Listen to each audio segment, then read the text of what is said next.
Ето ти го бате Енчо, приятели и съмишленици, да изградиме социално средище Битака Перник, където ще е едно по-добро място. Да, за един както културен, така екологичен, така и социален проект. Ще има и експонатна зала тук, в близкото минало. Петър Петров. Петър Петров, нашия съмишленик и бояджия. Мисля, че станаха перфектно. Това е с грунт.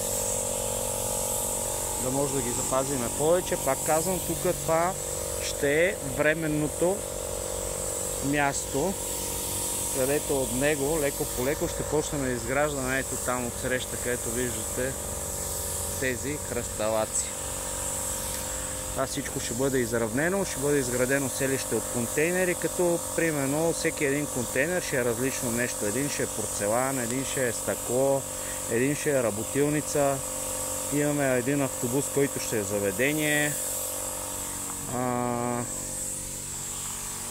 Ще има и, както вече си изразих, експонатна зала, която ще започнем с стари радиа, транзистори и разни други неща от близкото минало.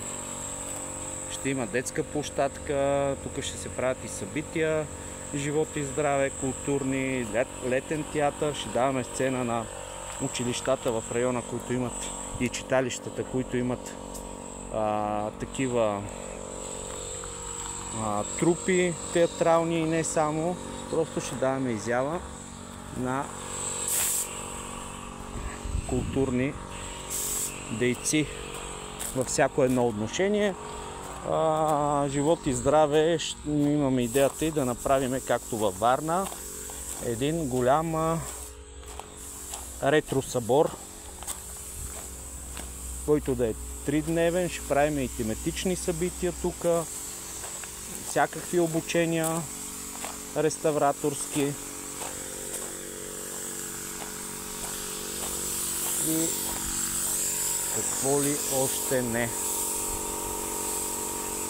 Тук също така ще можете да си продавате вашите вещи ненужни, може да ги дарявате на нас, вместо да отидат в боклука, и ще правиме от боклука нещо полезно. Да кажем, имате наследство или сте си купили къща или каквото и да е и трябва да изпразните или нямате място, дарявате на Битака Перник.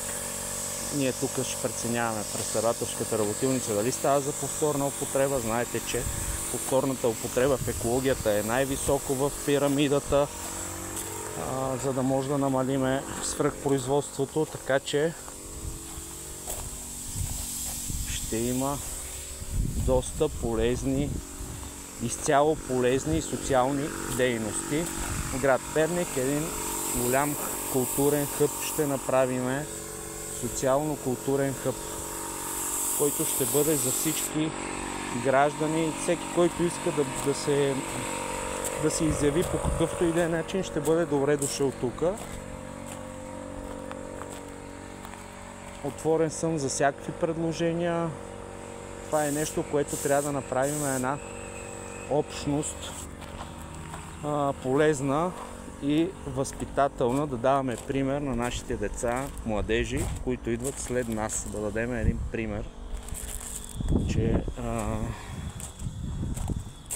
може да правиме полезни работи. И така, в общи линии това е в така едно сбито, за един сбит преразказ какво ще има тук. Така че отделно, споменах го, мисля, че, но ще се повторя, ще можете и вие самите един път седмицата, един път в месеца ще направиме, може би един път в седмицата ще да идват хората и да си продават ненужните вещи тук. Един голям европейски тип битак, но ще бъде с доста допълнителни екстри. Ще има на самия обект ще има и психолог почасов, който да работи с хората с увреждания. Средствата, които генерираме като печалби, да кажем, от продажбата на вещите и от каквото генерираме изцяло, ще бъдат за самоиздръжка на обекта. Чао, чао!